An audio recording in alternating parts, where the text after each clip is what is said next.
Greetings guys, welcome back to my channel. My name is Monette and this is my channel Evolve with Monette. For those of you that are new here, I am a professional intuitive empath and Divine Feminine's empath. We're going to do a subscriber request.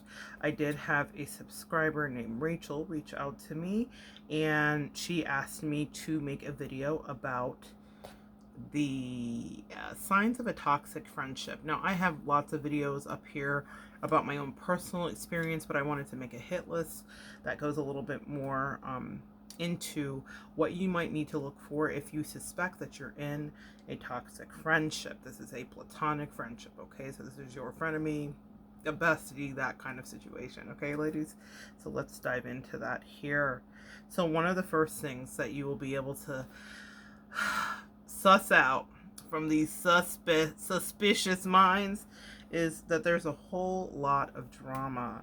The thing about it is that you can guarantee chaos and drama when you're dealing with these people. So whether it's around them or it's the people that they're talking to, or unbelievable things keep happening to them and calamity befalls them. I think of toxic friendships like Linus from Charlie Brown. You know how he always had that blanket that was like dusty, and around him, that's the energy that toxic friends bring with them. So drama is a huge thing. So whatever their story is, you can guarantee that you're going to hear about it. If you counter with a story of your own, or maybe an experience of your own, they're going to flip that back around to them and how they had it worse. And somehow you get dragged into it. I have a video up here about the 48 laws of power. I think it's law 10. Avoid the unlucky. Avoid the unlucky and unfortunate. That's something that happens with toxic friends. Number 2, everything is about them. A toxic friend never really is listening to you. They will always be waiting for their turn to speak. So we all have moments where we drift off in conversation when we're talking to somebody. That is a very normal human thing. We have the monkey brain going on, that thing that happens when you try to do yoga and then or meditate, and then all of a sudden like or pray, and it's just like everything, it's like, I gotta do laundry. Did I pay my bill? Yeah, I did pay it. Oh, I gotta go make sure I get that sale. Bath and Body Works has candles. Like that thing that happens. Well, with a toxic friend, it will never be about you. So it's okay to drift off in those moments. I don't want you to think that if you've ever drifted off, you might be the toxic friend. My sweet empaths watching, I know one of you guys out here will do that to yourself, so don't do that. No, that is normal. However, and a function of our prefrontal cortex and how we process things. But with a toxic friend, they want their turn to speak, or they want to turn a conversation back to them. So one of the notes that I wrote down was that in a conversation between two people, you can say, this happened to me, and then someone else will say, oh, that happened to me too, which is okay, because that's what empathy happens. That's when we empaths get to be in our bag, right? But it helps you to form a connection too, is what I said. But with a toxic person, everything revolves around them, and then in some way they'll twist it. So literally, if you think that you have a toxic friend in your life, I want you to bring up a random made up subject. I don't want it to be real. I don't want it to be out of your real life. I want you to go to them and be like, I was at the deli counter and the lady threw macaroni and cheese at me. Just something completely asinine, right? And then watch them be like, I once had someone throw macaroni. I mean, watch it. They are so cunning that way, and really not even cunning, just lazy. That's what I would say. So a good way, like I said, to test it is to bring up a random topic. So yeah, that was my talking point there.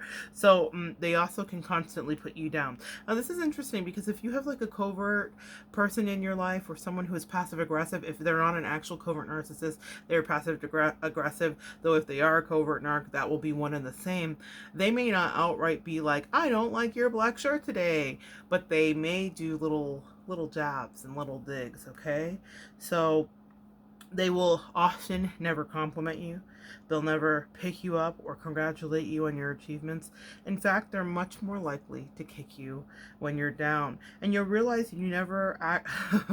This was something that dawned on me in so many of my relationships over the last 10 years as I cut people out in order to ascend for my own health and life.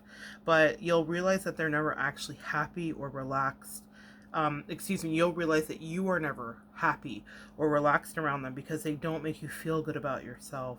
So no friendship should be all the way transactional, but if someone is draining all of your energy, you should ask yourself whether you're getting anything out of it at all. This is one of the high markers that I used regarding friendships. Whenever I would feel like I couldn't share positive things happening, or if I doubted for a second that they would be happy for me, I knew that they were toxic. They will compete with you. I want to keep an eye on the time. Whether it's your job, a promotion, a romantic partner, a new class you're doing, your toxic friend will compete with you. They won't like the idea of you having anything that doesn't involve them, and they especially don't want you to excel at something. They want to compete with you, even if you're not competing with them, even if you're in a completely different field than they are. They want the same things as you. This one is when you get like single white females, and when I say that, I'm saying figuratively referring to the movie, the iconic movie. This is when you get doppelgangers. This is when you get the tethered. If you're talking about the movie Us, this is when you get copycats.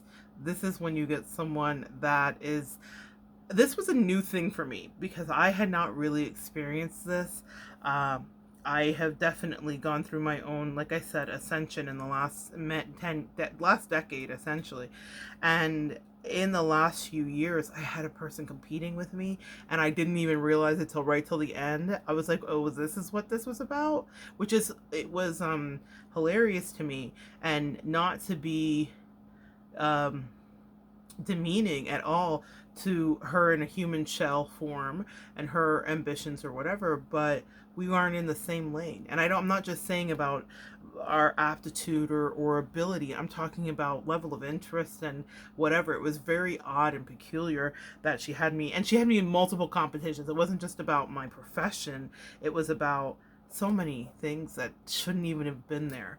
That was unhealthy and that was toxic. They're secretly copying you, which is my next tie-in back to the tethered.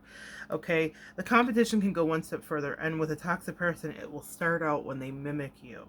They might buy the same bag as you bought the week before or start using the same slang words as you.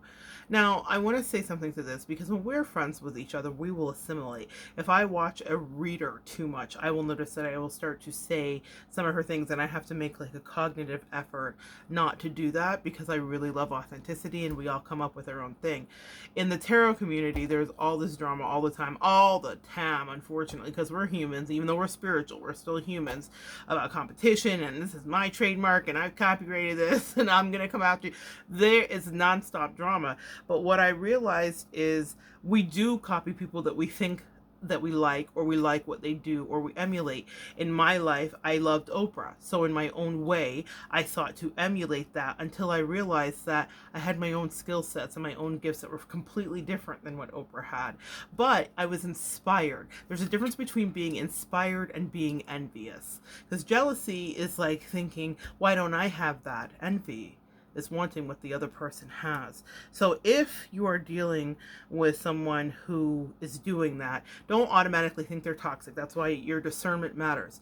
We will pick up lingo of our bestie and we'll do stuff like that. But when it starts to get like, you never, like if you're a mountain climber and then your besties all of a sudden like hiring Sherpas and they're terrified of heights, Houston, we have a problem, okay? One of the common things that I wanted you guys to understand is if a person likes you and wants to spend all their time with you, that's a very, like, we do that sometimes, but it's not uncommon for toxic friends to be very jealous of you, to tear you down, and to some extent steal your identity. In severe cases, they might pretend to use you and use your photos and do things like catfishing. So I had someone spiritually and energetically try to steal my identity. I remember, I said this in several different videos, but if you're just here about this and you've never heard any of my videos, the context is she called me one day and I was walking into Planet Fitness, and I will never forget it. And I could tell that she was she dealt with mental illnesses and stuff. She was bipolar, but she was manic when she did it. She wasn't like, oh, like some kind of cartoon and like spinning out, but energetically I just knew, because I had been paying attention to that moment in that her life and that cycle. And she was like, I don't even know if it was very odd, y'all. It was like maybe she was like at the Groundlings, like doing a skit. She just, I don't even know if I believe in what I'm doing, or if it's just like, I don't even know if I believe in this, or if I should even be doing this. I kind of feel like this is your thing. And I always teach my spirituality, hence we're here, and I have no issues with that. You can't, if you are authentically connected to the source, if God is speaking to you, if your angels are working with you, you're going to get your own individual blueprint for how you should exist in your life and how you should execute your calling and fulfill your purpose. So I just give the information, and I imagine that everybody that is healthy distills it in the way that they do. I don't think they try to become me, because I'm me and you're you. But when she said that to me, that caught me, and I thought, so she knows exactly that she's stealing my identity, and it's creepy. And then it progressed to a conversation where we would be chatting, and she was at work, and she was like, oh, I'm sorry, I have to go. I have to pull a few angel cards for this person that was sitting adjacent to her. And I thought, that's fascinating. Even though I had taught her, I had gifted her things of that nature, I had encouraged her to make her own connections and communication. It was very odd when she became a practitioner. And sometimes people do that because they like whatever they think your life is. They don't realize the work that you put into it. She needed a lot of attention, and so that's how she could garner it. That may be the same that is true for you, your situation, your circumstance, and your frenemy. They may be seeing something that you're doing that they had zero interest in, but they see a payoff. They don't know your purpose, and they don't know the pain, and they don't know the way that you had to invest day after day to grow whatever that is. But they're like, yoink, I think I'll take this because this looks really good. And for a while it works until it doesn't. So don't worry about that. A lot of us get caught up on that. I know I certainly did. It is not, well, you know what's funny, I didn't actually get that caught up on it. I noticed it and I was like, this is creepy, but I knew the truth too. This is why I'm saying this to you. It falls apart because you can only hold your breath for so long. You can only posture to be someone that God didn't create you to be for so long. But it is creepy when it's happening, y'all. I'm not going to say it's any less disconcerting. Pardon me, guys. Moment of hydration.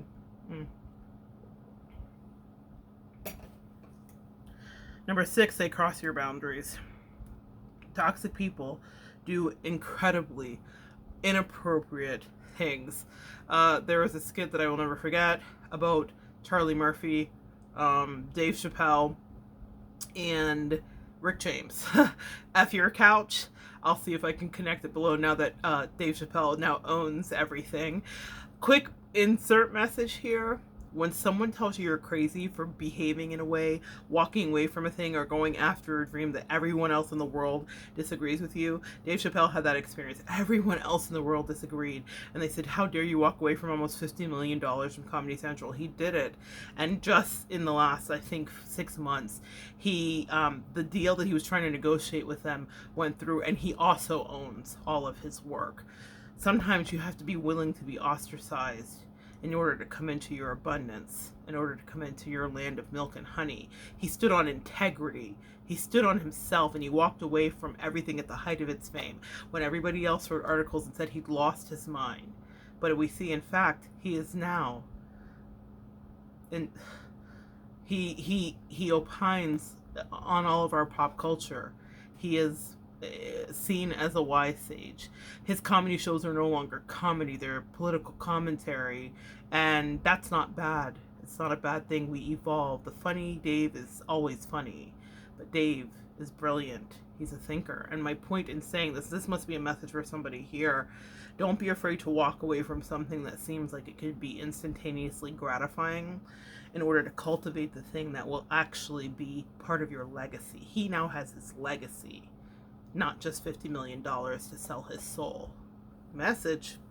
All right, so habitual line stepping comes up to me though, because Charlie Murphy said Rick James was a habitual line stepper, and it just is hilarious. I'll connect it below. But they do incredibly inappropriate things.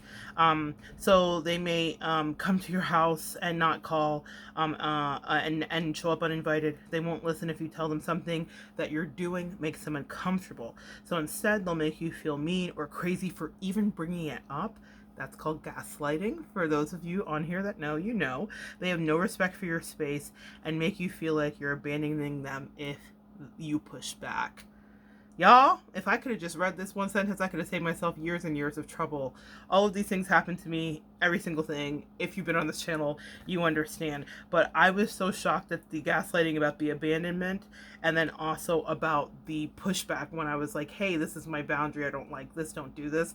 And then she would find more creative ways to do it because she was a child. So you know when a child like throws something off of a high chair and they just want to see if you'll pick it up? She was like, how much can I engage your response? So what I did was, you know how the parent will eventually learn, well, I'm not going to pick this up 27 times because this is insane. They need to figure out that I'm not like their step it and fetch it. So yes, I disengaged and all that stuff, but what I did was I waited and I watched and I let her completely hang herself and gave her enough rope to hang herself, as the saying goes. And then I was like, I meant what I said. There are no backsies. You breached it too many times, and that, to a person that's a habitual line stepper, is not something they're used to. They're not used to someone holding them accountable in a very forthright way. They kind of play on the fact that they can gaslight you and make you feel crazy. Not I, and not you, Divine Feminine. Number 7, toxic friends are obsessively needy. You might feel like you've gotten yourself an obsessive, friend without asking for it, and they'll call and text you all times of the day, even if you say you're busy. They want all of your time. It's a very codependent kind of friendship. So they'll text you all the time and expect a reply, even if you say, I'm going to be really busy over the next 6 hours. They'll text you just before and all the way throughout, and if you don't reply, they'll kick up a storm. Now, that was not part of my experience with this person. What I did observe was the new people and new supply that she was grooming. That happened. One of the reasons that I was like, oh, we have to officially part all the ways because I don't really have time for this. She started to lie to me about how much this girl was communicating, and she was triangulating. So that's just to give you an example of what was happening in my bestie dynamic, okay? And she started to do that. But when I visited her, the girl had zero respect, and I was very honestly embarrassed for my friend. I was like, wow, where's your power? You're not checking her or putting her in her place or honoring your time, and she has no respect for you. You have no respect for yourself, and therein have no respect for me. So it was just, I was embarrassed. I was like, ma'am, don't you have children to put to bed, and don't you have things to do? And literally throughout the entire day, it was a nonstop. And listen, my counterpart was definitely playing into that because she wanted me to see that, and ooh, look, and drama, hashtag toxic friend. But I remember watching that and thinking, that's unfortunate that you are that weak, because this is a boundary issue here, and that was a very needy and unhealthy toxic person for her. But I got to watch it. That wasn't necessarily our dynamic. They're jealous of other friends. This was our dynamic. A toxic person will start to blame your other friends when you don't respond to their texts and calls. They're likely to criticize your friends to your face and try to isolate you from them. They're extremely jealous of your friends, will even go as far as to tell you that they're your only friend. They're the only person that you will care about, or that they care about.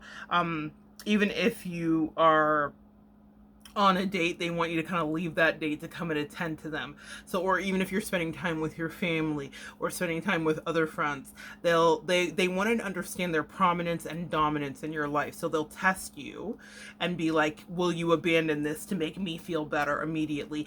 This is how I see how much I mattered. That was the dynamic with that girl, myself, and the other girl in the last time that I saw them, was that she was exercising her dominance.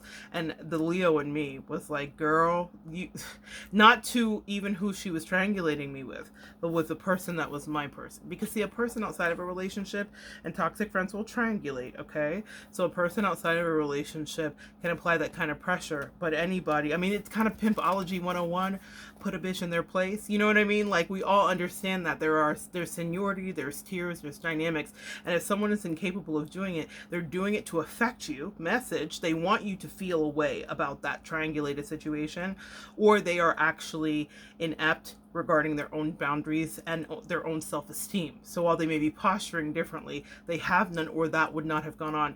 It's even understood, I mean, let's talk about mob wives and or mafioso dynamics. There is something in that dynamic where the third party is called the guma. So like the person that the mobster has the affair with, he has a wife and then he has like a side woman, and the side woman is called the guma. There is a whole etiquette and a whole, I don't know if it's an official, unofficial handbook. I don't even know if I'm even allowed to talk about it, but there's a whole etiquette about the fact that maybe the wife knows about the guma. Okay, this is very European as well. Okay, so European kind of relationships sometimes have this dynamic. Watch Emily in Paris if you want to get a closer look at that.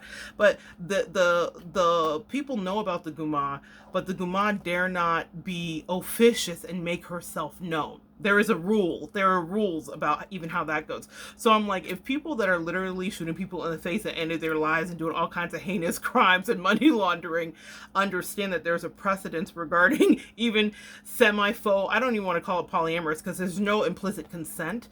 And with polyamory, there is implicit consent and everybody's involved and understands. But it's just this idea that like the side piece knows her place. And if your friend is triangulating you like that, and she has a side piece friend and she wants you to feel away, and she's allowing the interference, it's because she wants you to feel that.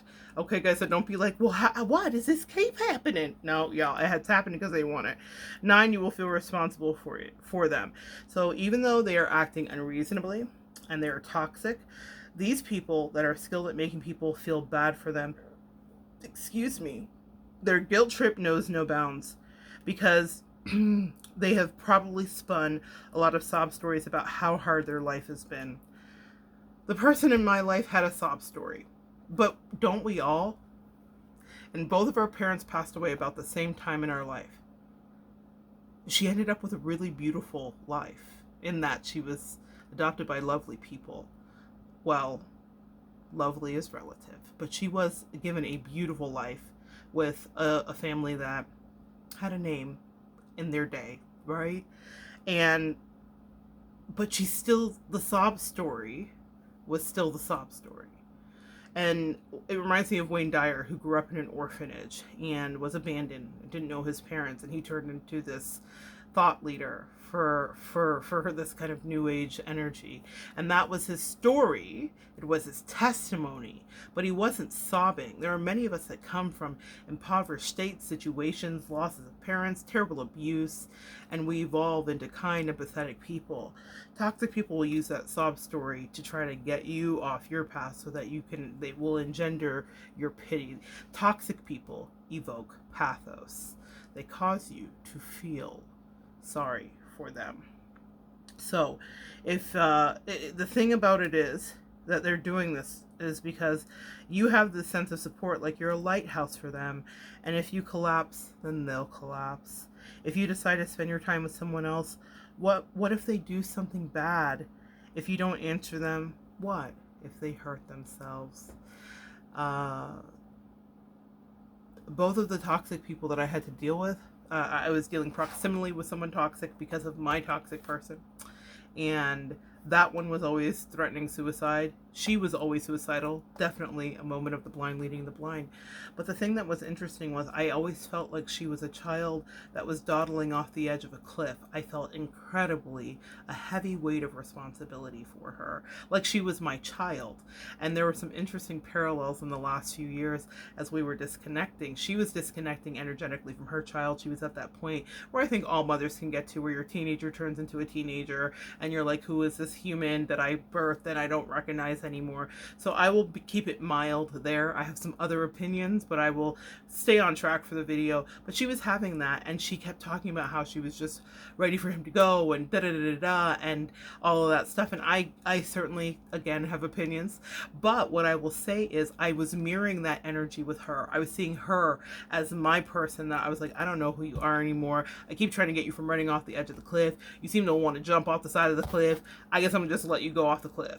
Like I got exhausted. I was like, I'm not her keeper. And there's not a lot of payoff in this pulling her back from the cliff, because all she does is find new sneaky ways to get to the cliff. So she wanted to fall, and fall she did. 10, they are hypocritical. When they make you feel bad for not making enough time for them, toxic people won't ever feel bad for letting you down. Come on and tell a story, older me that just wrote this. Because they're so irrational and dramatic, you'll let them get away with it as you don't want to set them off. Listen, the way that she let me down might spawn a few books, and has spawned a lot of video content, because I had so much to unpack and parse out. She didn't, y'all, when I tell you, I know that this girl stopped thinking about me 3 days after I left. She did not give a single solitary care in God's world about the fact that she had just been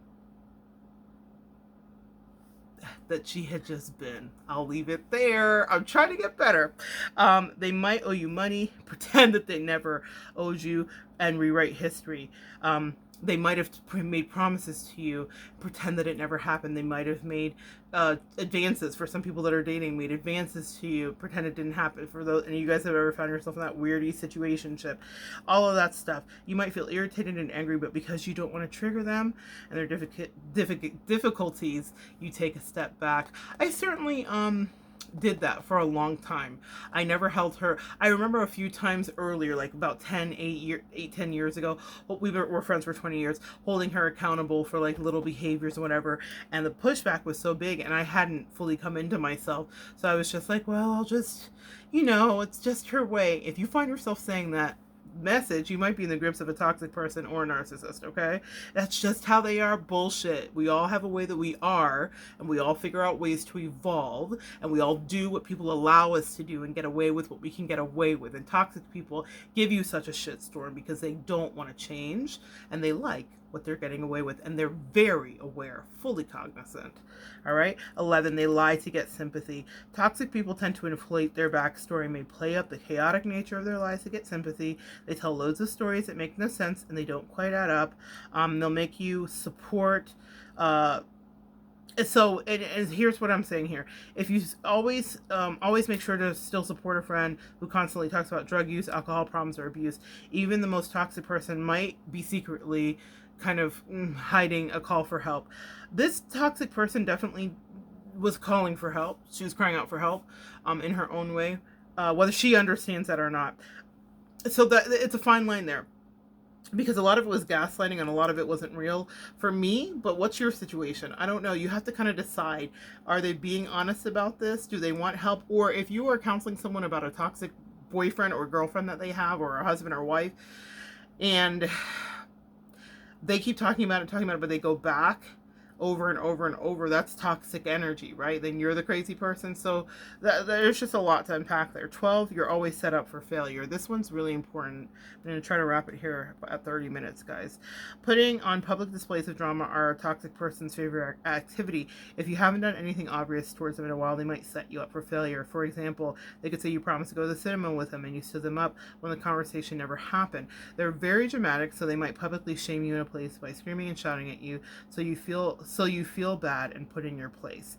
They make you feel like it's your fault. If you don't want such behaviors, then don't do it again. Now, This definitely was something I experienced with her regarding screaming, regarding silent treatments, regarding punishments about not doing something again, which would be holding her accountable, having healthy conversations, etc. So figure out if that's you. 13, you'll feel something is wrong. Your body's so good, guys, at picking up signals that something isn't quite right, and it can be hard to pinpoint exactly what isn't wrong. So if you can't figure out what the hell is going on, guys, because your brain's running overtime and your mental energy is being sucked up by this person all the time, you don't need to feel, you don't only feel responsible, you feel destabilized and fragmented around them. Some people make the room feel a bit energetically funny. Your body is the barometer at telling you that they are trouble. I knew you were trouble when I met you.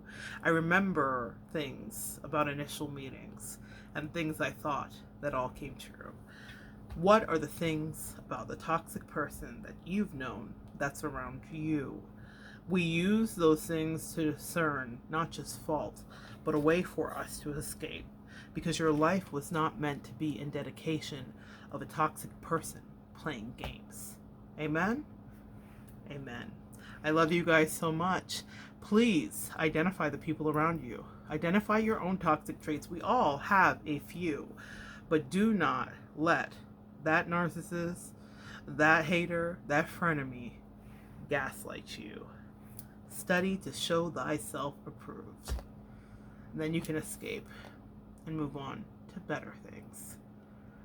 Amen, guys. Come back and join me next time, and we will continue to evolve together.